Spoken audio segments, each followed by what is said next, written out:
La spirométrie est un terme composé à partir de la racine spiro, signifiant respiration, et du suffixe métrie, signifiant mesure. La spirométrie est l'examen complémentaire de base des explorations fonctionnelles respiratoires. Elle consiste à mesurer, à l'aide d'un spiromètre, les volumes et capacités respiratoires au cours de cycles respiratoires normaux ou forcés. Parfait. Donc, pince-toi le nez. Les dents et les lèvres par-dessus la pièce buccale. Excellent. Un peu plus. OK. Et respire le plus normalement possible.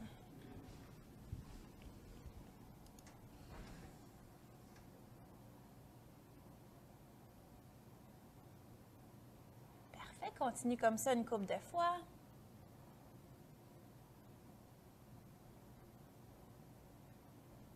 Donc, la prochaine, ça va être une grande inspiration. Grand. Pousse fort! Pause. La spirométrie permet ainsi d'obtenir deux types de courbes à partir desquelles une vingtaine de paramètres seront calculés. Un spirogramme et une courbe volume-temps. Les résultats obtenus pour le patient sont comparés à des valeurs théoriques qui seraient celles obtenues chez une personne en bonne santé, de même race, de même sexe, de même taille, de même poids et de même âge. La spirométrie est le test de première intention qui permet de confirmer le diagnostic de l'asthme, de suivre l'efficacité du traitement et de suivre l'évolution de la maladie asthmatique.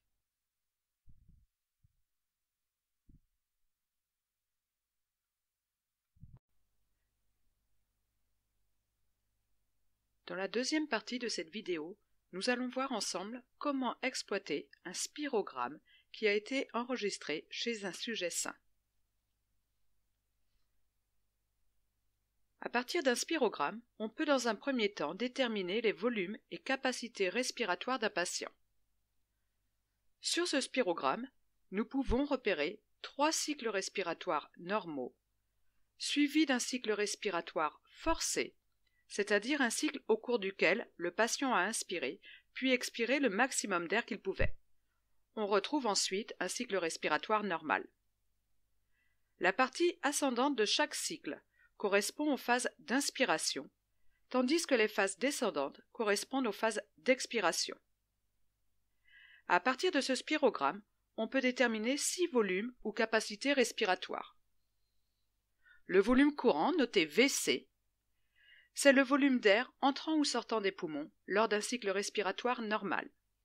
Il est ici de 0,5 litres. Le volume de réserve inspiratoire, ou VRI, c'est le volume d'air supplémentaire qui peut être inspiré au-delà du volume courant lors d'une inspiration forcée. Sa valeur est ici de 2,5 litres.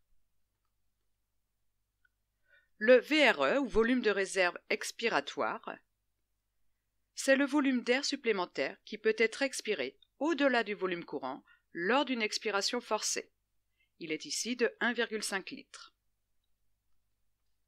La capacité vitale forcée, ou CVF, qui est le volume maximal d'air que l'on peut chasser des poumons au cours d'une expiration forcée, après un remplissage maximal des poumons.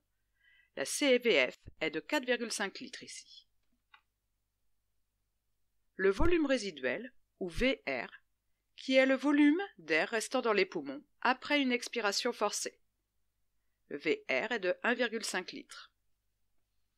Et enfin, la capacité pulmonaire totale, ou CPT, qui est le volume d'air maximal que peuvent contenir les poumons après une inspiration forcée. C'est la somme de tous les autres volumes, qui est ici donc de 6 litres.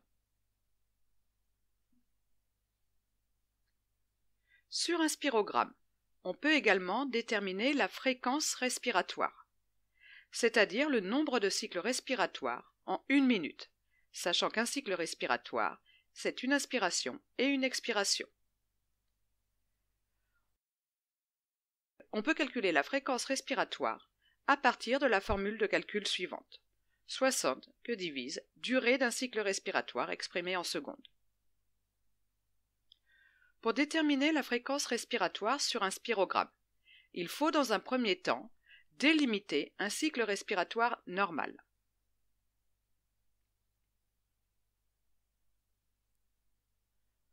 Puis, dans un second temps, il faut déterminer la durée d'un cycle respiratoire normal par rapport sur l'axe des abscisses. La durée du cycle est ici de 4 secondes. Enfin, on applique la formule de calcul vue précédemment, ce qui nous donne ici une fréquence respiratoire de 15 cycles par minute. Pour finir, le spirogramme permet également de déterminer le VEMS ou volume expiratoire maximal par seconde. C'est le volume maximal d'air expiré au cours de la première seconde d'une expiration forcée, suite à une inspiration profonde.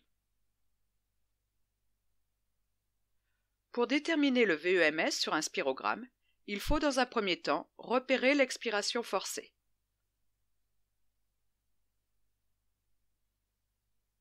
Puis, dans un second temps, il faut délimiter la première seconde de l'expiration forcée.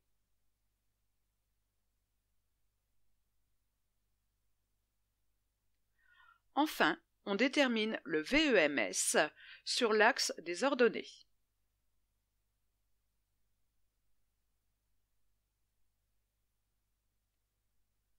Le VEMS est ici de 0,7 litres.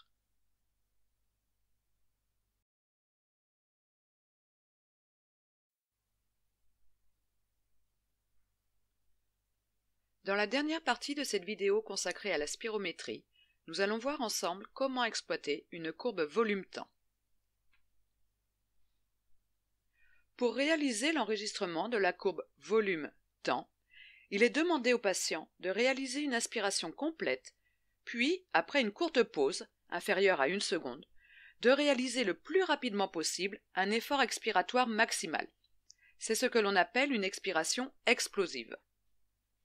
L'enregistrement du volume d'air débute au début de cette expiration forcée, et il se prolonge durant toute l'expiration.